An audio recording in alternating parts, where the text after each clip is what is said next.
أعوذ بالله من الشيطان الرجيم بسم الله الرحمن الرحيم سبحانك لا علم لنا إلا ما علمتنا إنك أنت العليم الحكيم ففهمنا سليمان وكلنا آتينا حكما وعلما رب اشرح لي صدري ويسر لي أمري واحلل عقدة من لساني يفقهوا قولي لا حول ولا قوة إلا بالله العلي العظيم سبحانك اللهم وحنانيك اللهم لا تنسني ولا تنسني الحمد لله أفضل الحمد اللهم صل على محمد وعلى آله وسائر النبيين والصالحين وسلم اللهم وفقني واهدني وسددني واجمع لي بين الصواب والثواب وعذني من الخطأ والهرمان آمين. Assalamu alaikum wa rahmatullahi wa barakatuh, and welcome to another episode of Questions and Answers. I'm your host Amjad Muhammad, and I'll be with you for close to an hour, surprisingly dealing with your questions and providing you with some answers. That's what it says on the tin, and that's what we will aim to do. In terms of how can you get your questions to us, then the number to dial is 01274 214 299. That's 01274 214 299. And also by email, which is q&a@iqra.tv. That's QANDA@iqra.tv.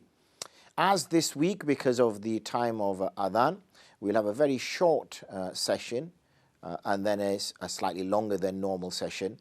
So slightly skewed.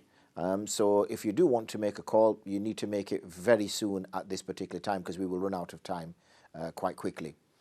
Last night when we finished our live show, the producer and myself, we did the bit for the promo video for next week, inshallah, in which we will be looking at sort of business generally, Muslims engaging in business. We know there's a rich tradition amongst the Muslims in Islam, dating back all the way to the companions radiallahu anhum ajma'in. We know, for example, the Muhajiroun who left Mecca, left everything behind, absolutely penniless refugees, only that which they could carry on their back or carry on any animal that they could get their hands on, as they escaped with their lives, literally, from the tyranny that was taking place in Mecca.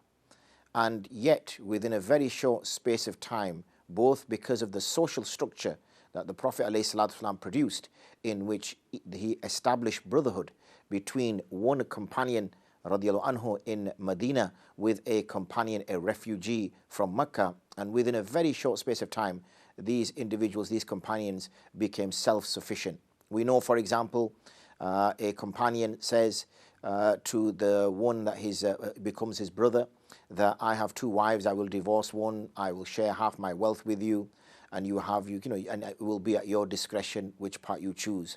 That's a measure of the Ansar, ready to help, and they have that title which they will carry up until the end of time as the helpers, as the ones who assist, the ones who bring assistance to the deen of Islam, to bring assistance to the Prophet Muhammad sallallahu alaihi wasallam, and bring assistance to the actual seeds of the deen itself. We know, for example, when we hear of a project like a masjid that has just been founded and they're looking at purchasing the land, and then people rush, or those people with some sense, they rush to make their donations, knowing that when they give towards, even if it's only £10 or £20, but when they give towards that piece of land, then they know everything that happens on that piece of land forever, until the end of time, they will be getting reward for. Because at the end of the day, you can build a masjid, and then for whatever reason, you may need to, bring the bricks back down and rebuild it for whatever reason. And whoever paid for the bricks, well, that's it, it's gone. Whereas the land will always be there. Similarly, if you purchase or give money towards the purchase of carpet or something which is expendable, then within a short space of time, that carpet, 5-10 years, it will need replacing, it's gone. But when you give to the building of a masjid, especially in the purchase of the land, then that is something, that sadaqah jariyah will last for a lot longer. And that is the sadaqah jariyah which the Ansar gave when the Muhajiroun arrived. So that's the measure of the Ansar. But then also look at the measure of the Muhajiroun. What was their response? If somebody says to any one of us, I will give you half my wealth, I will give you, choose whichever wife you prefer, I will divorce her. For most of us, we'll think, let's get a foot on the ladder. Let's get an easy start. We're up against it, we've come with nothing. So yeah, let's take it. He's offering it. We're not forcing him. So let's take half his wealth and let's take a wife straight away. But the response of the Muhajiroun was no. May Allah put more barakah in your wealth. May Allah put more barakah in your marriage. For me, you just need to show me the market. That was the confidence that they had, that the skills which they had learnt, and also they knew the barakah that Allah subhanahu wa ta'ala would put in their wealth, because they had made hijrah fi sabilillah, in the path of Allah, with the intention to serve Allah and His Prophet alayhi salatu wasalam. And within a short space of time, we hear of this Sahabi radiallahu anhu, who then is passing by the Prophet alayhi salatu wasalam, and the Prophet alayhi salatu wasalam notices that there is female dyed itr on his clothes. So he says, have you recently married? And he says, yes, I have. And he explains that he gave her a nugget of gold as mahr.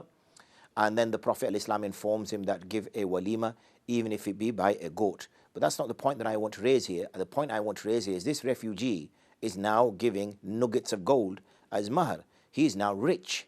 He's in a position within a very short space of time to be a wealthy man. And he wasn't the only one. There were many, Sayyidina Abdurrahman ibn Auf radiallahu anhu, Sayyidina Uthman radiallahu anhu, Sayyidina Abu Bakr radiallahu anhu, many people which the Prophet ﷺ used to mention them and say that what they've given, especially for Sayyidina Abu Bakr radiallahu anhu, that what he has given I will not be able to repay him back. And Sayyidina Umar used to get so upset at the fact that the Prophet ﷺ would accept everything which Sayyidina Abu Bakr would give him, but whenever Sayyidina Umar would offer him, he would say, no, just give me less, or give me this, or give me that, because the nature of Sayyidina Abu Bakr was such. But the point I'm making here is that the giving, the business, the transactions that they did was absolutely at the core, and it made them a very powerful people. Makkah was such a powerhouse. Why? Because it was the center point of where trade used to take place. So trade is a tradition within Islam and has been right back to the early days of Islam itself. But then we've found, especially in the last century or so, we see that transactions have gone to a different kind of level.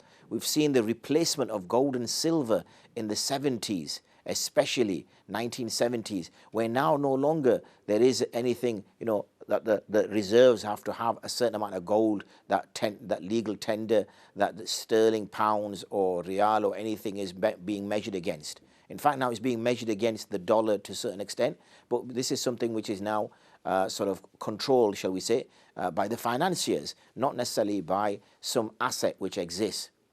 But anyway, we have this situation now, and we're now trading in ways that Muslims have never traded in before. Where there are certain conditions which are required within Islam which are very difficult to meet.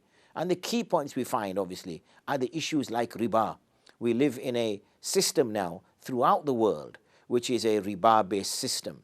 It works. Why? Because the rich want to get richer. And we find that the poorer countries and the weaker people are under the power, shall we say, of the rich and the powerful. And they continue to become more rich and powerful. I read recently that during the COVID period, the billionaires that existed on the planet became even richer, and the poorer people became poorer. So any event which takes place on this planet doesn't necessarily affect everybody equally. It affects the poor more than it affects the rich. We're now seeing, for example, the energy prices going up. When I got a quote a week ago rather, and what timing here, my energy bill comes up for renewal at the beginning of April. So my energy bill, both electric and gas, has doubled. Okay, so it will make me poorer, but it's making somebody richer, especially when you look at the profit that the gas companies and the electric companies have made in the last year or two. And that's just the way the world goes around because of the riba system that we have and the lack of equality. But that's not the only thing. There's many other issues which exist in business now which Muslims need to be aware of and also be able to navigate against. That, inshallah ta'ala, is what we will be discussing next week. So bear that in mind, put that in your calendar. This will be taking place just after the news that we normally have at around 7 p.m. And it will be a longer session. I know normally I'm here till 8. We will be here till at least 9 p.m. inshallah. And we will be discussing. We will have a number of guests, both in the studio and hoping to have a number of guests by video call and also a number of guests by audio call. And it will also be open to members of the public to call in as well. So it'll be a jam-packed, without any jam, so a jam-packed, jamless session that will be over the Friday, the 4th of March. And also, 4th of April. No, is it March? Yes, it's March rather. Getting confused now with my months. 4th of March, inshallah. Anyway, we're going to now take a short break. When we return, we'll be back to our questions and answers. Join me shortly. Assalamu alaikum wa rahmatullahi wa barakatuh.